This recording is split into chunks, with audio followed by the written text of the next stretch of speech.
सुप्रभात बच्चों, मैं अशोक कुमार देहरी आपका हिंदी विषयाचार्य आज की कड़ी में आप सबका स्वागत करता हूँ। आज हम कक्षा 10वीं विषय हिंदी के अंतर्गत व्याकरण की श्रृंखला में वाक्य बोध पर चर्चा करेंगे। शुरू करें इससे पहले मैं आपसे अनुरोध करना चाहूँगा, यदि अब तक आपने हमारे चैनल अशोक कुमार देहरी हिंदी क्लासेस को सब्सक्राइब नहीं किया है तो प्लीज़ सब्सक्राइब कीजिए, लाइक कीजिए, कमेंट कीजिए और अपने सारे दोस्तों को शेयर भी कर दीजिए। और यदि आप किसी व्हाट्सएप ग्रुप से संबद्ध हैं तो उन ग्रुपों में भी शेयर कर दीजिए ताकि उन लोगों को भी प्राप्त हो जाए जो अभी तक इस प्रकार के वीडियो से वंचित रह गए हैं। तो आइए देखते हैं वाक्य बोध।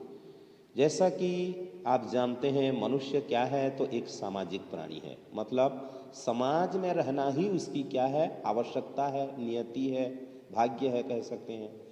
वह समाज में रहकर अपने अनुभवों को दूसरों तक पहुंचाने का प्रयत्न करता है। समाज में रहता है तो समाज के और भी जो लोग हैं उनके अनुभवों को वो आपस में समेटता रहता है। तो जो अनुभव उसको प्राप्त होते हैं वह दूसरों को भी पहुंचाता है। एक दूसरे को अपना अनुभव पहुंचाना यही तो कार्य होता है। आप दूसरे को अनुभव पहुंचाएंगे, दूसरे का अनुभव आप लेंगे, इस प्रकार से आपको काफ़ी ज्ञान हो जाएगा। तो अपने अनुभवों को दूसरों तक पहुंचाने का प्रयत्न करता है। भाषा विचारों को प्रकट करने का सशक्त माध्यम है। अपने विचार को प्रकट करने के लिए शक्तिशाली माध्यम कौन है? तो भाषा है। भाषा के दो रूप हैं, एक है मौखिक, दूसरा है लिखित। भाषा की प्राथमिक इकाई वर्ण या अक्षर है। अगर भाषा की प्राथमिक इकाई की बात करें तो क्या कहलाएगा? वर्ण कहलाएगा, जिसको अक्षर भी बोलते हैं। वर्ण दो प्रकार के हैं, एक है स्वर वर्ण, दूसरा है व्यंजन वर्ण। जब हम वर्ण का ज्ञान करेंगे तो इसके बारे में भी विस्तृत से समझाएंगे। वर्णों या ध्वनियों की सहायता से शब्दों का निर्माण होता है। शब्द कैसे बनते हैं? जब वर्ण या ध्वनि आपस में मिल जाते हैं तो शब्द बनते हैं। शब्दों के समूह को वाक्य कहते हैं। जैसे वर्ण ध्वनि मिलकर शब्द बनते हैं, उसी प्रकार शब्द के समूहों से वाक्य भी बनते हैं। इस प्रकार वाक्य भाषा की इकाई है, सार्थक शब्दों का व्यवस्थित रूप है। वाक्य के बारे में और विस्तृत रूप से भी जान सकते हैं। पूर्ण अर्थ की प्रतीति कराने वाले सार्थक शब्द समूह को वाक्य कहते हैं। वाक्य किसको कहते हैं? जिसमें अपने पूर्ण अर्थ को प्रतीत कराने की शक्ति होगी। मतलब वह सार्थक शब्द समूह है तो क्या कहलाएगा? वाक्य कहलाएगा। माने वाक्य बनने के लिए सार्थक शब्द समूहों का होना अति आवश्यक है। जैसे यहाँ पर एक उदाहरण दिया है, राम पुस्तक पढ़ता है। अब इस पे कई सारे प्रश्न बन सकते हैं। जैसे राम क्या करता है? तो पुस्तक पढ़ता है। पुस्तक कौन पढ़ता है? तो राम। राम क्या करता है? तो पढ़ता है। क्या पढ़ता है? तो पुस्तक। देखिए कितने सारे प्रश्न घुमा फिरा करके हम इस पर बना सकते हैं। तो इससे पता चलता है कि हम किसी भी दृष्टिकोण से यदि प्रश्न करते हैं तो उसका सार्थक जवाब मिलता है। माने जितने भी शब्द इसमें प्रयुक्त हुए हैं सब सार्थक हैं, निरर्थक नहीं है। प्रसिद्ध व्याकरण शास्त्री पंडित कामता प्रसाद गुरु के अनुसार एक पूर्ण विचार व्यक्त करने वाला शब्द समूह वाक्य कहलाता है। पंडित कामता प्रसाद गुरु क्या कहते हैं? जो पूर्ण विचार को व्यक्त कर सकता है वह क्या है? तो वाक्य है। वाक्य रचना की कुछ विशेषताएं निम्नलिखित हैं। जो मुख्य विशेषताएं हैं, वाक्य रचना करने से पहले हमको ये जाननी चाहिए कि कैसे हमारा वाक्य हो। शब्दों का क्रम, उसमें जो शब्द आएंगे उसके क्रम सुनिश्चित होनी चाहिए, अच्छी तरीके से होनी चाहिए।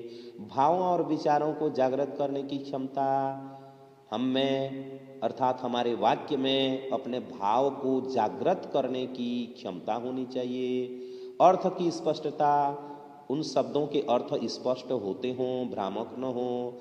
माधुर्य, उसमें माधुर्य का भी समावेश हो, क्योंकि व्यक्ति को अगर अच्छा नहीं लगता है तो कोई भी न तो सुनना पसंद करेगा, न पढ़ना पसंद करेगा, न बोलना पसंद करेगा। तो ये गुण होने चाहिए। वाक्य के तत्व, वाक्य के प्रमुख तत्व हैं आकांक्षा, योग्यता, आसक्ति या सन्निधि। ये जो आवश्यक तत्व हैं इनका होना अति आवश्यक होता है। सबसे पहले जानते हैं कि आकांक्षा क्या होती है, किसको आकांक्षा बोलते हैं। पद की पूर्ति के लिए आकांक्षा आवश्यक है।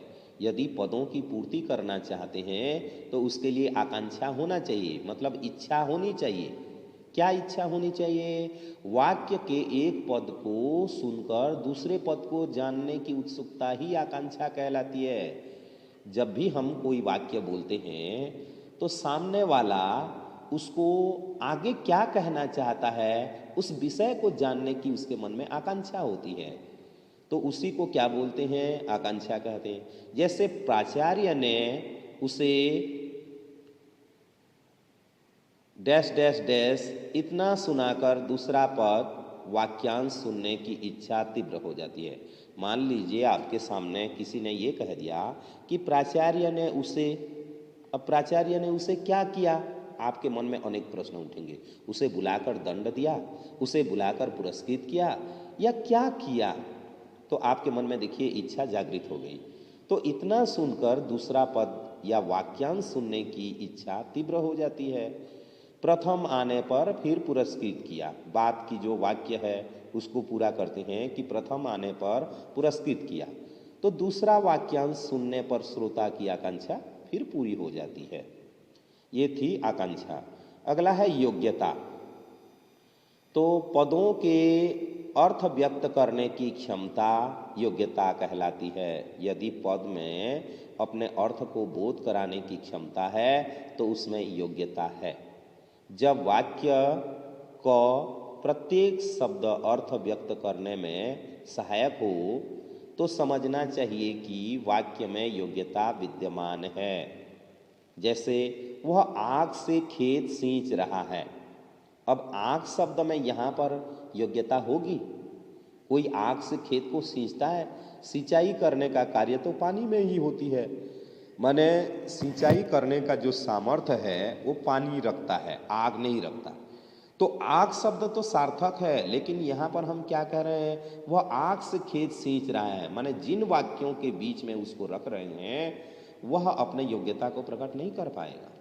इस वाक्य में आए पद आग में सिंचाई की योग्यता नहीं है। आग के बदले पानी शब्द प्रयोग करने पर वाक्य सार्थक माना जाएगा। मतलब योग्यता उसमें होनी चाहिए। जो शब्द हम ले रहे हैं उन शब्दों में अपने अर्थ को बोध कराने की योग्यता होनी चाहिए। आसक्ति या सन्निधि, ये आसक्ति क्या होती है, सन्निधि क्या होती है? मतलब लगाव, खिंचाव। आकांक्षा और योग्यता युक्त पदों की निकटता आसक्ति कहलाती है। कैसे? आकांक्षा से युक्त जो पद हैं अगर वो निकट हैं तो आसक्ति बनी रहेगी। यह आकांक्षा और योग्यता को पूर्णता प्रदान करती है। जैसे मोहन कहने के आधे घंटे बाद विद्यालय जाता है कहें तो यहाँ आसक्ति के अभाव में वाक्य नहीं बनेगा, क्योंकि आसक्ति समाप्त हो जाएगी। मोहन विद्यालय जाता है, एक साथ कहने पर पदों में आसक्ति होगी और पूर्ण वाक्य बनेगा। इसके अतिरिक्त पदों में अन्वय, अन्वय मतलब मेल, व्याकरणिक दृष्टिकोण से जो मेल होता है उसको अन्वय बोलते हैं। तो इसके अतिरिक्त पदों में अन्वय, अधिकार और क्रम का होना भी आवश्यक है। वाक्य के अंग, वाक्य के दो अनिवार्य अंग हैं। पहला है कर्ता, दूसरा है क्रिया। कर्ता और क्रिया को ही क्रमशः उद्देश्य और विधेय नाम दे दिया जाता है। एक वाक्य में उद्देश्य होता है और विधेय होता है। ये उद्देश्य क्या है, विधेय क्या है, इसे भी समझें। जिसके संबंध में कुछ कहा जाता है उसको क्या कहेंगे? उद्देश्य। और विधेय क्या है? उद्देश्य के लिए जो कुछ कहा जाता है उसको क्या कहते हैं? विधेय कहते हैं। वाक्य के भेद, वाक्य के कौन कौन से भेद हो जाते हैं?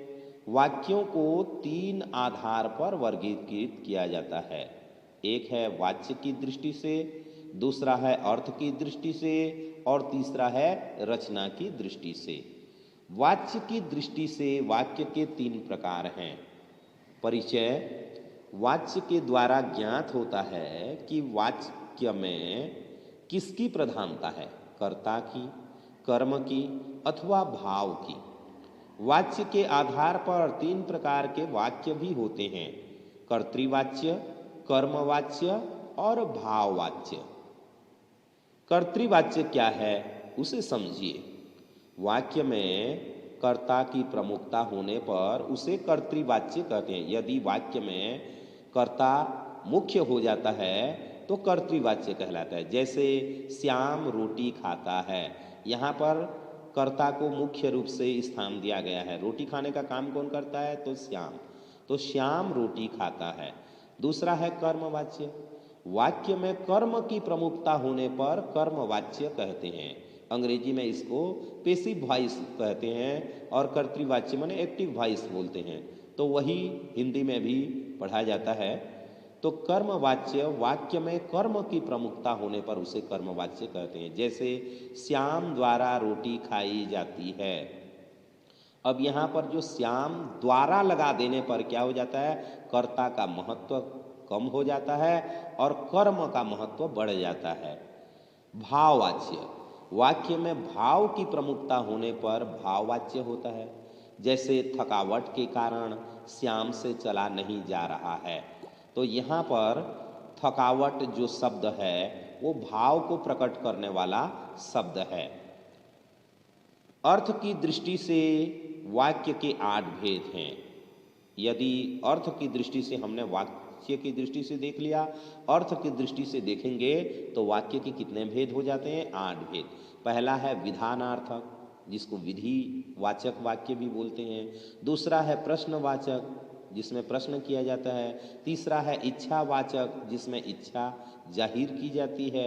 आज्ञावाचक, जिसमें आज्ञा दी जाती है, आदेश दी जाती है।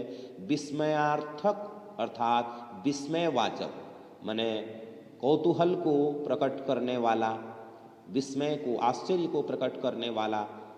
निषेधात्मक, नकारात्मक भी बोल सकते हैं, निषेध वाचक। संदेहार्थक, जिसमें संदेह प्रकट होती है। संकेतार्थक, जिसमें संकेत होता है। जैसे विधानार्थक, इसका उदाहरण देखिए, यह अच्छा आदमी है, माने यहाँ पर विधानार्थक माने विधिवाचक।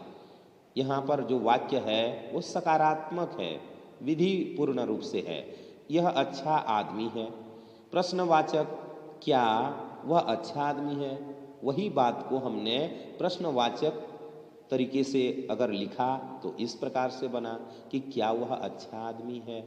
इच्छार्थक अगर करेंगे तो वह अच्छा आदमी बने, हमारी इच्छा प्रकट हो गई।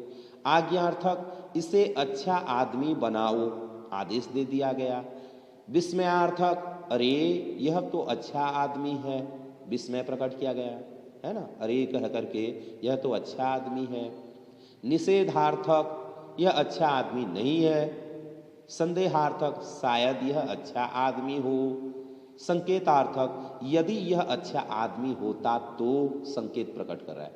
माने एक वाक्य को हम तरह तरह से बोल सकते हैं, उसमें हमारा जैसा उद्देश्य होगा उसके अनुसार से हम वाक्य को बदल सकते हैं। तो विधिवाचक वाक्य क्या होता है, इसको भलीभांति तरीके से समझते हैं।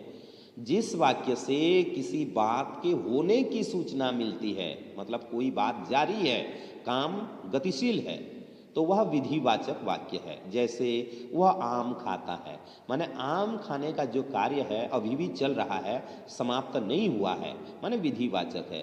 राम घर जाता है, राम घर जाने का काम कर रहा है, कार्य जारी है।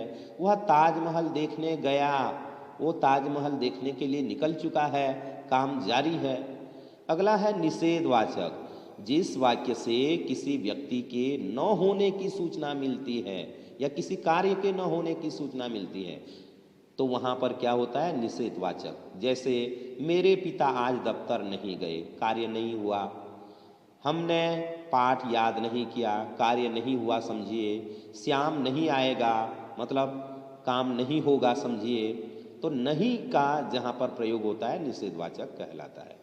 आज्ञावाचक, जिस वाक्य में आज्ञा दी गई हो, जैसे तुम घर जाओ, घर जाने के लिए कह दिया गया। काम बंद करो, काम समाप्त करने के लिए कह दिया गया, बंद करने के लिए कह दिया गया।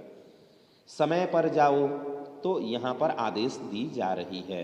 प्रश्नवाचक, जिस वाक्य के द्वारा प्रश्न पूछे जाते हैं, जैसे यह कौन सा नगर है, तुम्हारा घर कहाँ है, वह क्या कर रहा है। कुल मिलाकर के जब प्रश्न पूछी जा रही हो तो प्रश्नवाचक वाक्य होगा। विस्मयवाचक वाक्य, जिस वाक्य से आश्चर्य, दुख, सुख या घृणा आदि का बोध होता है, जैसे ओह कैसी गर्मी है, अरे यह कौन है, शाबाश तुम बहुत अच्छा दौड़े, हे प्रभु मेरी नैया पार लगा देना, आदि आदि विस्मय जिसमें प्रकट किया जा रहा है। पहले शब्द जो है ओह, वो विस्मय को प्रकट कर रहा है, अरे कहने पर भी विस्मय को प्रकट कर रहा है, शाबाश कहने पर भी क्या हो रही है, विस्मय प्रकट हो रही है, हे प्रभु। तो यहाँ पर कुछ शब्दों का प्रयोग होता है। इच्छावाचक वाक्य, जिस वाक्य में कुछ इच्छा या शुभकामना प्रकट की गई हो वहाँ पर इच्छावाचक वाक्य होता है। जैसे भगवान तुम्हारा भला करे, सामने वाले की इच्छा क्या है, वह तुम्हारे भलाई के लिए कामना करता है, ईश्वर आपकी यात्रा सफल करे, हे भगवान सबका कल्याण हो, सब सुखी रहें। तो इससे व्यक्ति को शुभकामना दी जाती है, इच्छावाचक के माध्यम से व्यक्ति की भलाई की इच्छा की जाती है। संदेहवाचक, जिस वाक्य में किसी बात का संदेह, शंका या समाधान व्यक्त की गई हो, इसमें संदेह भी होता है, शंका भी होती है और संभावना भी होती है। महंगाई अब शायद ही कम हो, यहाँ पर संभावना व्यक्त की गई है। संभवतः वह आ जाए, मुझे आशा नहीं थी कि वह आएगा, आशा नहीं थी, मैंने संदेह था, शंका था। पिताजी इंदौर पहुँच गए होंगे, मतलब यहाँ पर संभावना है। जिला शिक्षा अधिकारी किसी भी समय विद्यालय का निरीक्षण कर सकते हैं, मतलब यहाँ पर क्या है, शंका है, बात पूरी तरह से स्पष्ट नहीं है।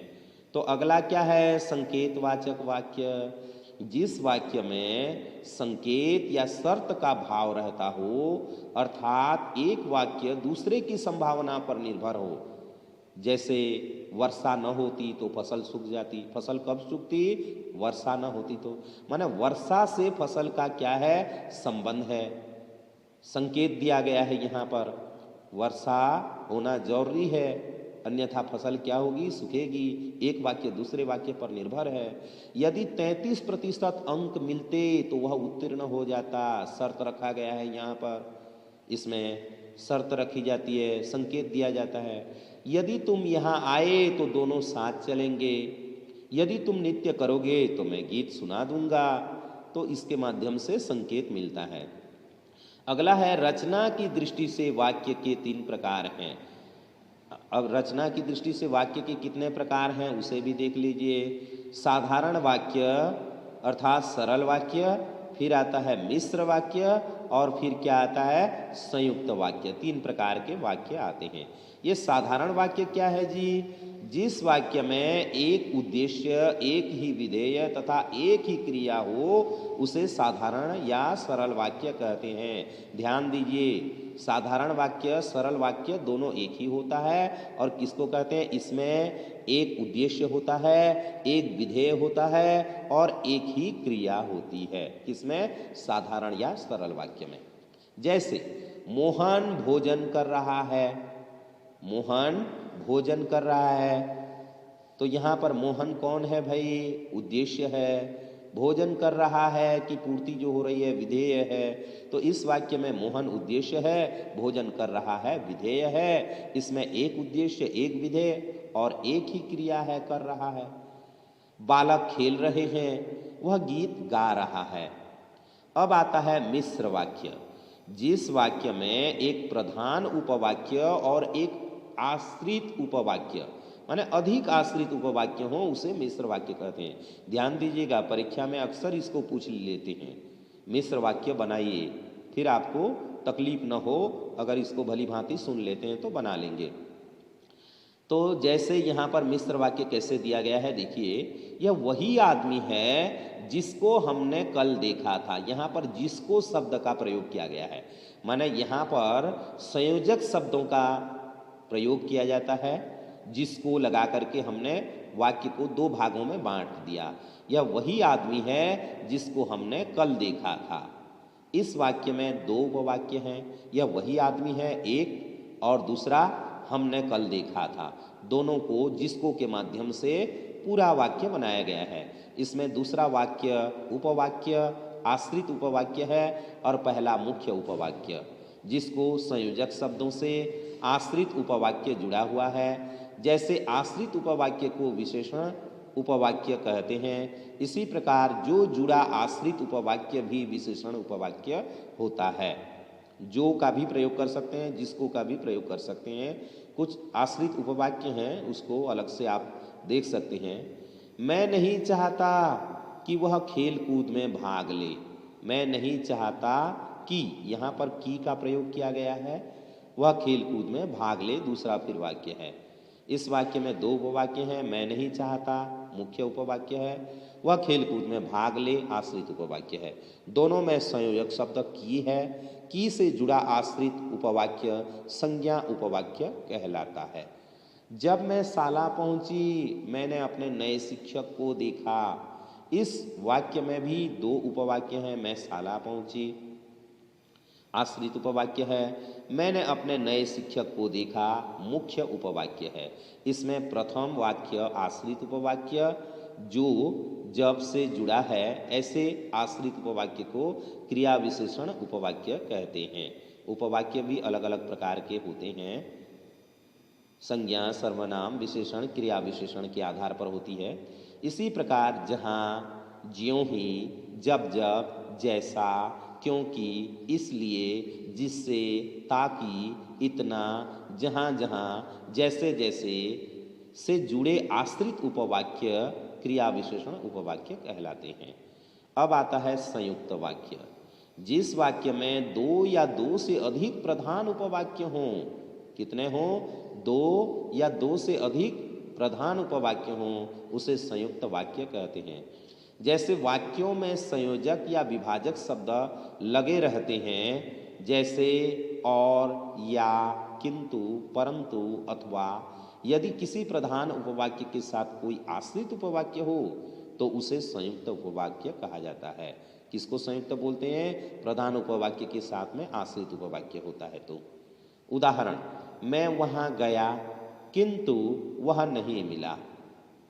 यहाँ पर किंतु शब्द का प्रयोग किया गया है और वाक्य को पूरा किया गया है। वाक्य में दोनों क्या हैं? तो प्रधान उपवाक्य हैं। पहला मैं वहां गया, दूसरा किंतु वह नहीं मिला, इसलिए यह एक संयुक्त उपवाक्य है। मैं वहां गया किंतु उसने कहा कि वह मेरे साथ नहीं आ सकेगा। इस वाक्य में उसने कहा प्रधान का आश्रित उपवाक्य है कि वह मेरे साथ नहीं आ सकेगा। इस प्रकार यह भी एक संयुक्त वाक्य है। राम घर जाता है और उसके साथ प्रदीप भी घर जा रहा है। मैं पढ़ता हूँ तथा नौकरी भी करता हूँ। उसे नींद नहीं आती और बेचैनी भी रहती है। मैं रोटी खाकर लेटा ही था कि पेट में दर्द होने लगा और दर्द इतना बढ़ा कि शीघ्र डॉक्टर के पास जाना पड़ा। इसमें कई सारे उपवाक्य हैं। इन सभी वाक्यों का मेल संयोजक अवयवों द्वारा होता है। वाक्यांश और उपवाक्य, थोड़ा सा इसको भी जान लेते हैं कि ये वाक्यांश क्या है, उपवाक्य क्या है। वाक्य के जिन शब्दों से वाक्य का अर्थ पूर्णतः स्पष्ट न हो उसे वाक्यांश, माने पूरी तरह से स्पष्ट नहीं हो पाता, ये दूसरे की मदद से चलते हैं, उसको अंग्रेजी में फ्रेज कहते हैं। वह विद्यालय में पढ़ता है, इस बात में वह विद्यालय में और पढ़ता है वाक्यांश है। जब किसी वाक्य में एक से अधिक छोटे छोटे वाक्य होते हैं तब प्रत्येक को उपवाक्य मतलब क्लज कहते हैं। बिना क्रिया का कोई वाक्य नहीं होता, अतः बड़े वाक्य की क्रियाओं की गणना करके पता लगाया जा सकता है कि उपवाक्य कितने हैं। मैं उसके घर गया तो उसने कहा कि वह मेरे साथ नहीं चलेगा। इस वाक्य में 3 क्रियाएं हैं, अतः 3 उपवाक्य हैं। वाक्यांश से स्पष्ट अर्थ ध्वनित नहीं होता है। उपवाक्य के भेद, इसके भेद मुख्यतः 2 प्रकार हैं। एक है प्रधान उपवाक्य, दूसरा है आश्रित उपवाक्य। प्रधान उपवाक्य क्या है? मिश्र उपवाक्य, जो वाक्य मुख्य उद्देश्य मतलब कर्म और मुख्य विधेय अर्थात क्रिया से बनता है उसे प्रधान उपवाक्य कहते हैं। आश्रित उपवाक्य क्या है? जो उपवाक्य अर्थात अर्थ स्पष्ट करने के लिए प्रधान उपवाक्य पर आश्रित रहते हैं उन्हें आश्रित उपवाक्य या सहायक उपवाक्य कहते हैं। इसके 3 प्रकार होते हैं: संज्ञा आश्रित उपवाक्य, विशेषण उपवाक्य और क्रिया विशेषण उपवाक्य। मैं नहीं जानता कि वह यहाँ आया, वह यहाँ आया उपवाक्य। मैं नहीं जानता प्रधान उपवाक्य के लिए संज्ञा का कार्य कर रहा है। संज्ञा उपवाक्य का आरंभ किससे होता है? तो प्रायः की से होता है, तो समझ लीजिएगा कि संज्ञा उपवाक्य है। विशेषण उपवाक्य, जो देश की सेवा करेगा वह अमर हो जाएगा, क्या है? तो विशेषण उपवाक्य है अर्थात प्रधान उपवाक्य। प्रधान उपवाक्य के उद्देश्य वह की विशेषता को प्रदर्शित कर रहा है। विशेषण उपवाक्य प्रायः जो, जिसका, जिसको, जिसने, जिनसे, जिसके लिए, जिनके लिए, जिस पर आदि विशेषण शब्दों से आरंभ होते हैं। क्रिया विशेषण उपवाक्य, जब वर्षा शुरू हुई तब हम घर पहुंच चुके थे। क्रिया विशेषण उपवाक्य या प्रधान उपवाक्य। जब वर्षा शुरू हुई, यह प्रधान उपवाक्य की क्रिया की विशेषता प्रकट कर रहा है। जो आश्रित उपवाक्य प्रधान उपवाक्य की क्रिया की विशेषता को प्रकट करता है उसे क्रिया विशेषण उपवाक्य कहते हैं। इसका आरंभ प्रायः क्योंकि, ताकि, जब, यदि, जहाँ, जैसे, जितना आदि शब्दों से होता है। तो हमने वाक्य को लेकर के काफ़ी कुछ बातें इस पर से चर्चा कर डाली है। आशा करता हूँ वाक्य का यह जो प्रकरण है आपको भली भांति समझ में आ गया होगा। वीडियो को शुरू से अंत तक देखने के लिए धन्यवाद।